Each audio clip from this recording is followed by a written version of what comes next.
to the organizers for inviting me for this event. I've known Samuel, as someone that has been very, will I use the word like a master networker. I think that's like how best to really just call him. And this session is really divided into like two parts.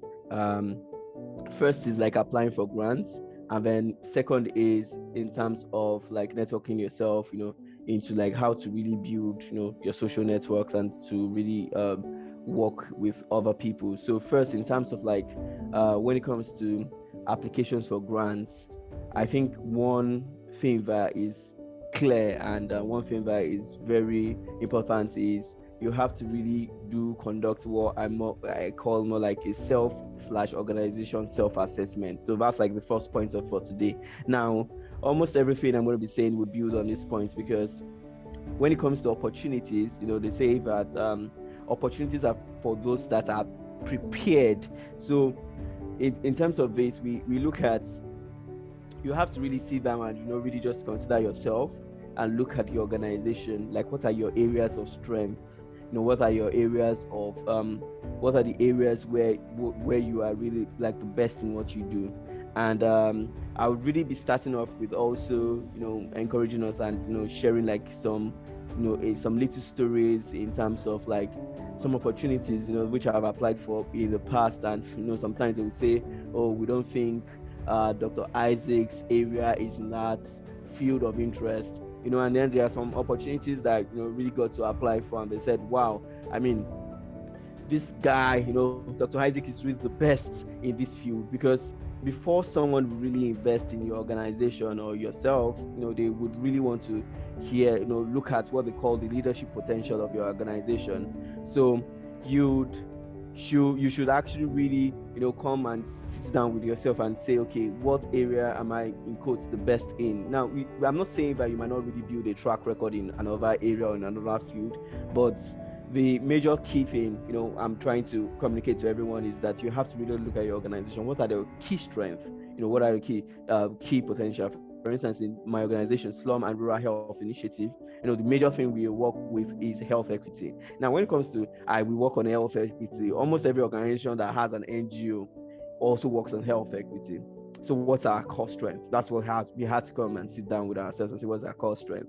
So one core strength of our organization is the fact that we are youth-led. Meaning, it's young people that is the leadership of the organization. It's young people that are on the board. It's young people that are the volunteers. Youth-led. Not all health organizations or organizations that are promoting health equity is for me, in various countries or various areas of the world, have this core strength. So you could have maybe something like UNICEF, or you could have UNFPA, but we know who leads these organizations. They are more of middle-aged people and other people like that. But when it comes to like being youth-led, is some key areas. So it sets out organizational parts. You could come, probe further into many other things and say, oh, for my organization, what we do is the fact that we leverage technology. That's something, to really say as a core strength and all that. So because why I'm saying this and why I say that the whole foundation of every other thing, which I'll be speaking on, really builds on this, is the fact that when you want to apply for a grant, there's going to be something called an eligibility criteria. And the eligibility criteria must be something that you and your organization can meet up with. And without meeting up that eligibility criteria, then you are just, what will I say? I would say like you are just wasting your time and wasting your effort, which is something that I don't really believe anybody here really wants to do. So are you in the drug abuse space? Are you in the mental health space? Are you in sexual health space? Is that your core strength? Are you in the area of for instance, is it sexual violence? Is it intimate partner violence? So there are various areas of core strength. Is it social and providing economic opportunities to orphanages? There are core areas of strength that everybody here today has. So you need to start with a self-assessment, in terms of, where am I, where is my organization is, So like I said, it doesn't necessarily have to be that, okay, it's your area of core strength that you need to apply for, grants and opportunities. But the thing is that before the grant really comes, and you have to build your track record in that area. So there are different types of grants. Let's even first start from there. There are some that will invest in you and say, go and form an organization. They would invest in you and say, okay, we are giving this for you to go and form an organization, create an organization. So you just need to decide, oh, what do I want to work on? Oh, I want to work on malaria. You can go and then really work on malaria. But there are some grants that you maybe they need people, which is commoner. This is like the kind of grants that we really see. Is and they'd say, oh, we are looking for people that have a track record, or organizations that have a track record in delivering education to young people, or something like that. So now you have to now really think, look at yourself and say, how have I been able to do this? Because everybody, there's a concept of risk in all these things, and grantees and many other people are really looking at, okay, how do we really invest in someone that would not, in quote, will I use the word waste, or squander our money? And basically everybody really wants to achieve success, so you have to build a track record. Is it about reaching out to rural communities in your village and in some other communities, and you can use that and say, oh, for the last 3 years, my organization has been working with this and this. Now these grants, we are going to expand to this place. I think that's like one core thing that organizations and individuals, we have to really learn to do. So you have to really come together and say, you have a track record in doing this, because that's like the starting point. So I really see a lot, because I've reviewed applications, I've done a lot, and I just really see a lot of people just like use this to say, like, one of the brilliant waste of time is actually to do something. For instance, there's a project on education, and then they are coming from climate change. I think it's not something, but sometimes it's something. So if you know that you want to work on education and climate change, then you have to start working on education now, so that you can say, oh, either for the past 6 months or for the past 1 year, we have been working in this area. So now, leaving the part of self-assessment and like really meeting the eligibility criteria and ensuring that there are some unwritten rules in terms of the eligibility criteria too. So for instance, you check their one thing is also that, apart from when you assess yourself and which kind of grants that you need to do stuff, is that you have to do a research into which organizations have they funded. I think that it's pretty clear, or it's pretty simple, but something as simple as this, we really do not, we see that a lot of people really miss out on this kind of valuable opportunities. So which kind of organization have they been sponsoring? Oh, are they sponsoring the big guys like UNICEF? There's a grant that I think we applied for, and then they were like, it's not like I don't really believe the idea was good, but when we looked at it, like, wow, these guys really love universities, because all the previous grantees were just universities. I don't know whether somebody's getting what I'm trying to say. So we can say, oh wow, so next time my organization will want to apply for that same grant, we'll definitely, or would look forward to partnering with a university, to win that grant.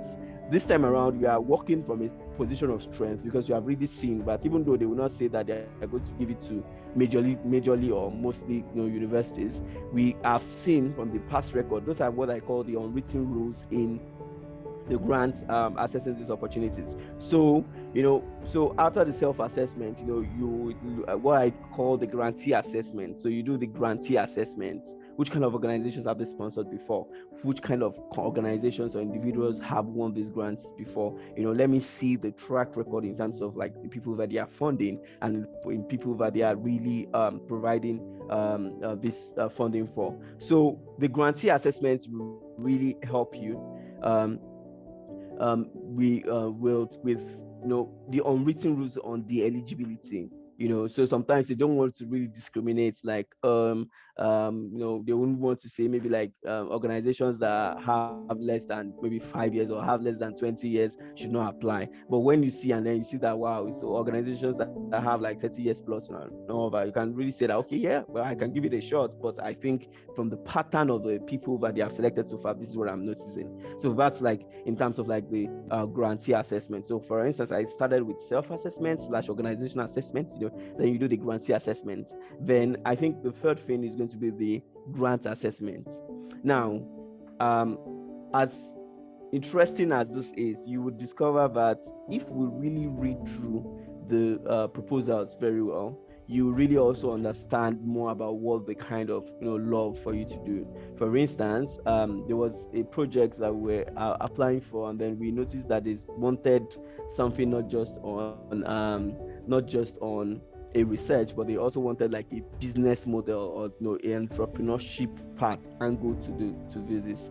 So and then you say, oh yeah, um these projects not just have to maybe provide healthcare, but has to also provide economic opportunities. You'll be surprised, as simple as that sounds, a lot of times, a lot of people really miss out on that. So they just really go and say, oh yeah, how do we provide healthcare needs to young people? But what about the economic needs to the grant, as grant itself? So you apply using these core principles in terms of, okay, now that's before your application. That's more like, so we said, I'm just really reiterating my point. So self organizational assessment, the grantee assessment, and the grant assessment. Read every single line of that. I know they are usually really long and boring, but if you are able to type 5,000 words for and then they put out a grant call of just about 1,000 words, I think it's actually really good value for your time if you at least try to go through that 1,000 words that they have written. Sometimes we just really skip through all these minute or mini details in the grant. So sit down, underline, if possible, print out and understand what kind of projects they are looking for. It's simple, but many people don't get this, and I've really seen it over and over again, in terms of like grants and many other things. So now that we've known that, okay, we have been able to work on in terms of like working, applying for the grants. Oh, now I'm eligible to apply for the grants. So in terms of like the application for the grants, now we understand the concept you want to use. You have those kind of things that you really want to use. In terms of like the application itself, you have to really look at things such as, you are connecting those things that you have, I've talked about, and you're connecting it to the grants. So for instance, in terms of self and organization assessments, you have to talk about, in the problem statement, what your organizations have done before on the problem. So like I said, you don't want to come in as a fresher or newbie, except for some few grants where they just need the freshers or newbie, like new organization, new, all those kind of things. So you will say, for instance, you can say something like, Nigeria is the headquarters of like, or out of school children, there are how many millions, like 13.5 out of school children in Nigeria. That's like a really huge problem in Nigeria. So it's what I call the inverted triangle approach, actually, when it comes to problem statements. Means like you're talking broadly in terms of Nigeria, and then you are bringing it down in Southwest Nigeria. Let us say the project is in Ibadan, for instance, where I am, and then you say in Southwest Nigeria, this problem is just maybe 5 million out of school children, and in my community, these are the challenges with out of school children. It's really talking on education, for instance. And what my organization has done before, we have also been able to find more problems to this. I hope that's very clear to everyone. And that is one thing, because basically you have to really also talk about what you have done before, and then connect it with what you are able to do.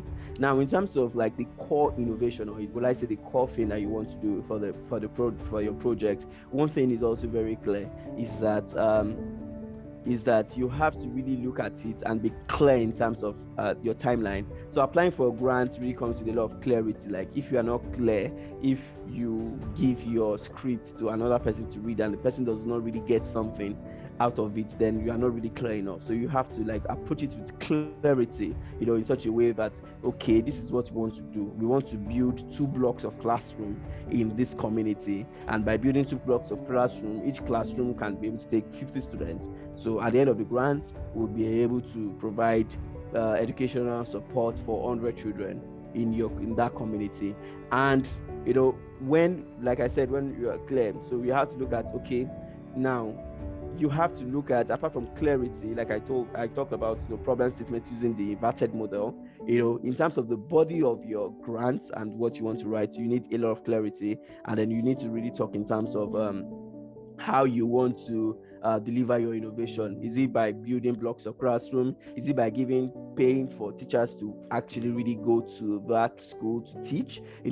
And is it by whatever thing or whatever means that you want to do. Are you employing satellites? Are you employing corpus there? Are you using tech for your innovation? And the most important thing also is that you need to also really ensure that you are measuring these changes, so you are tracking the changes. So how are you going to know you have been able to achieve what you want to achieve? So for instance, you can say that, okay, the enrollment rate is 10%. At the end of the grant, within the 6 months period, we are shooting up the enrollment rate to 50% in the community. So how many people are not employed or don't have a school in the community? Whether we have maybe 100 people that don't have a school, and then maybe your project is targeting 50 people, then you have really shot the enrollment rate to 50%. So the whole thing is just that if it cannot be measured, then it cannot be skillfully, or will I use the word successfully, done. And grantees really know this, and that's one trick that people applying for grants might not really maybe pay attention to.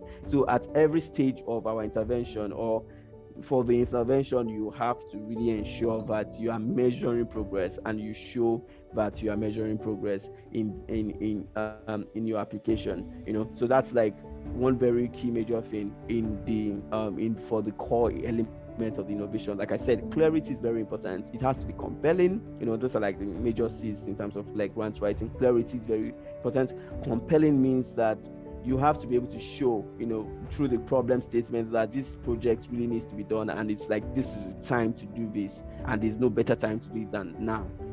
So the person that is reading your application may almost want to jump out and say, wow, why shouldn't I just come and do this project, in this community? And the time for doing it is now. So making it compelling is a very, very key part, of the grant writing process. So clarity, ensuring that it is compelling, ensuring that you put in a measurement framework into your grant is very key in also in your grant application.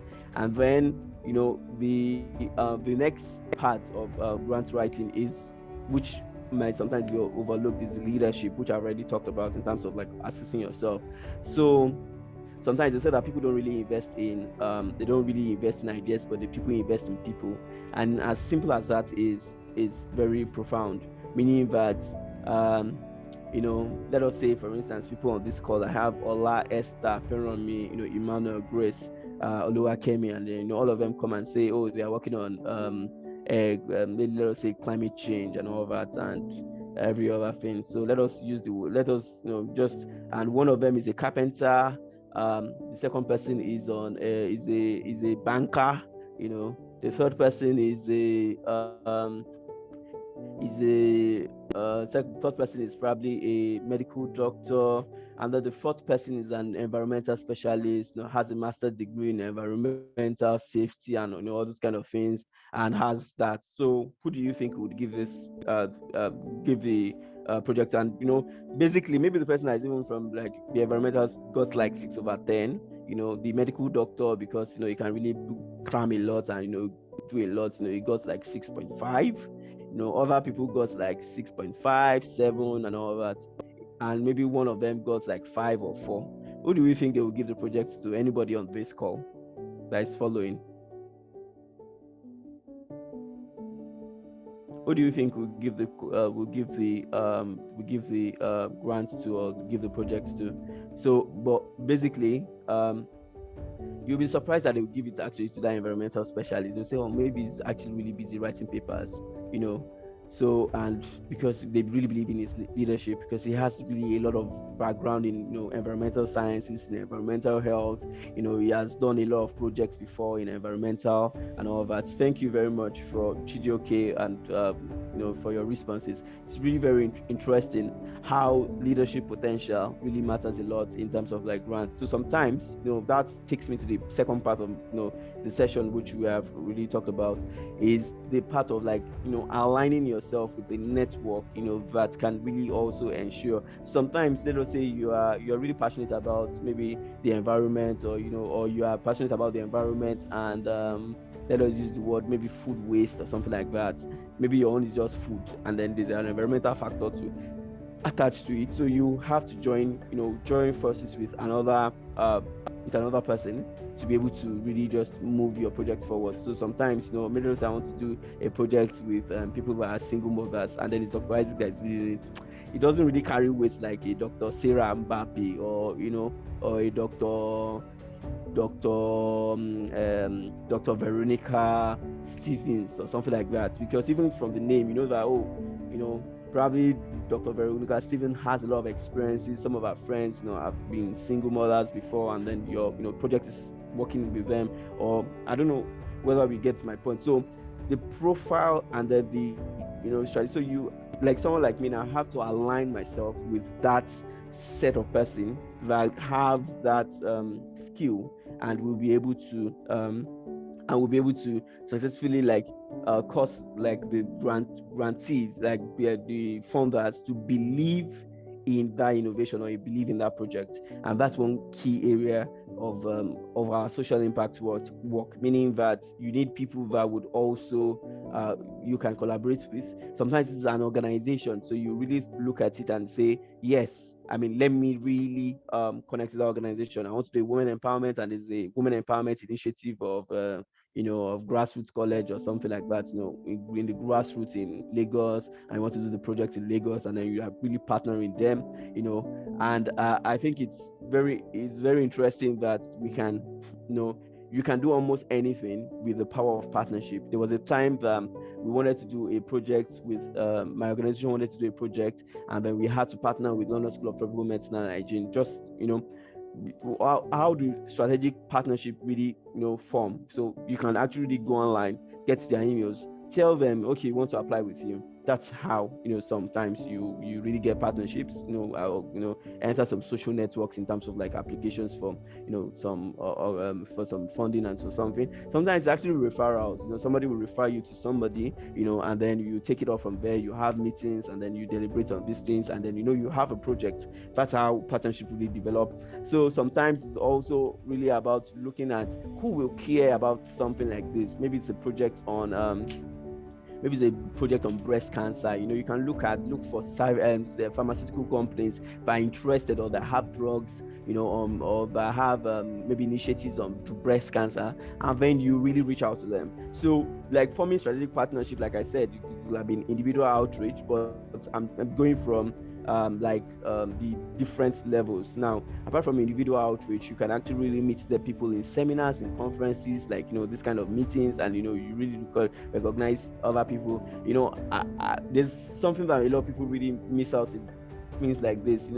You have different people. Maybe somebody talks and says, oh, I have 10 years experiences in working with children that have autism, and maybe that's like your area of focus. You can Google the person up, that kind of thing. You can send the person a direct DM on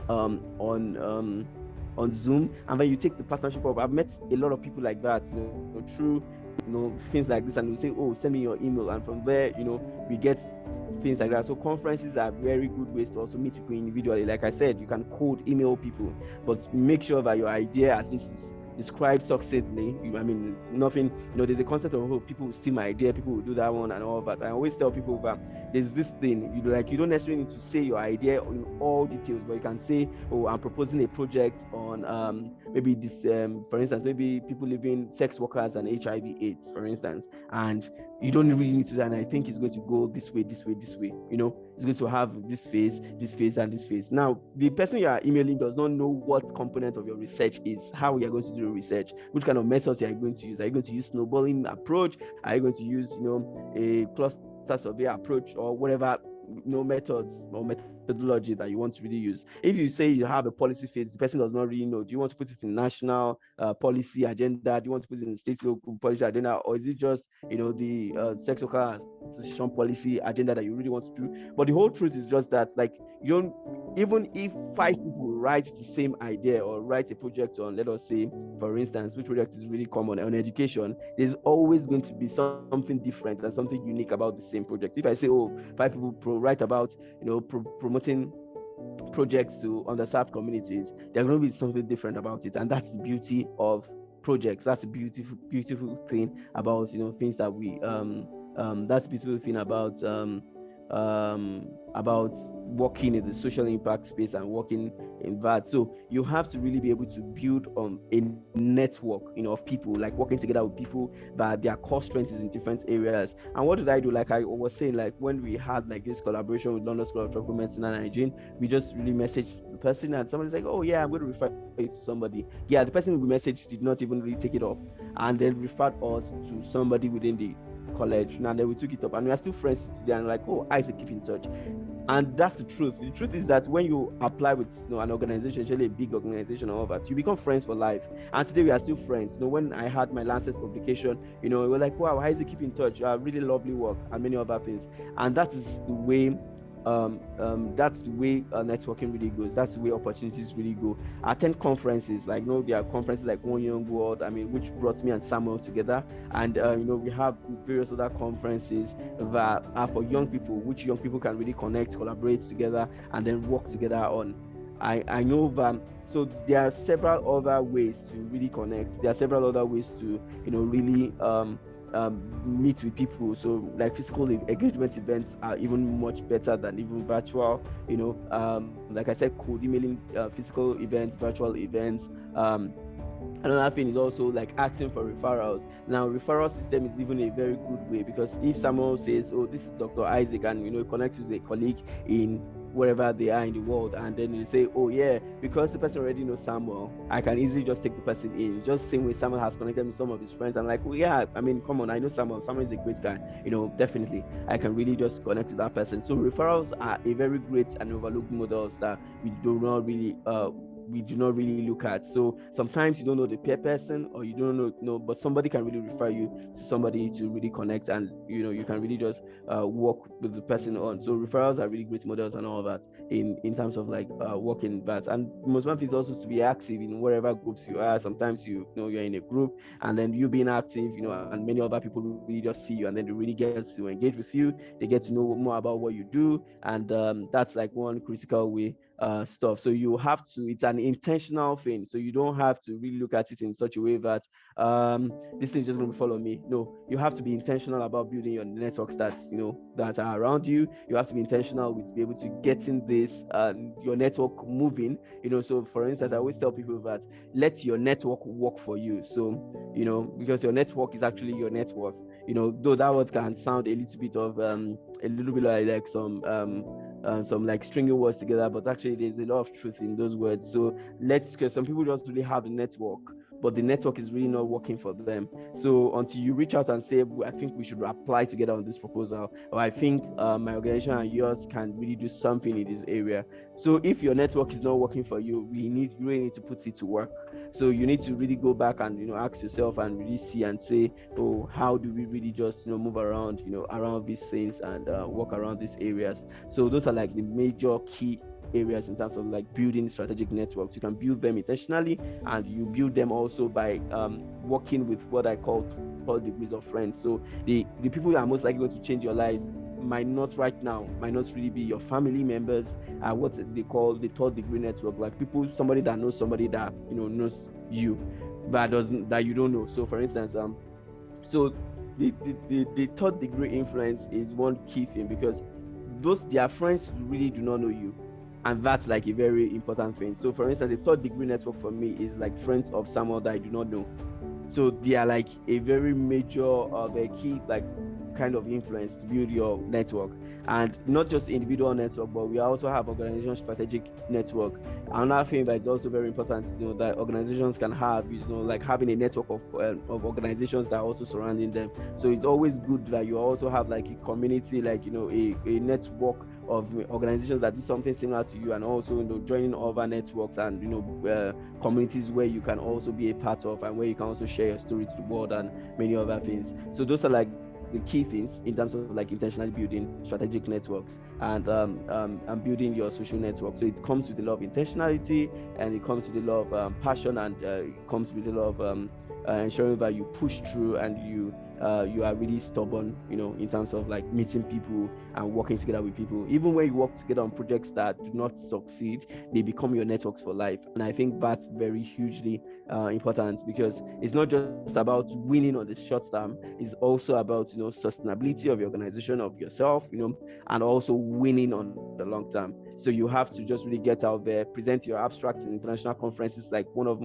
my really great super connects I really got was through like an international conference where I was presenting an abstract, on what I did, and how that study was very influential in Nigeria, and the study I really did it. And it's also about being give, you give and you also get back. So it's like a cycle which you should always just really build on. So ensure that you also give to your network and also get back to your network. Is all about strategic alliance and positioning. So that's like the bits that I have to present, and I'm quite sure that it's just more of like a very key, foundational class in terms of like application for grants, and then like building strategic networks. And I'm quite sure that during the question sessions, I'm quite sure I'll be able to address key questions, key challenges, and key discourses that we have today.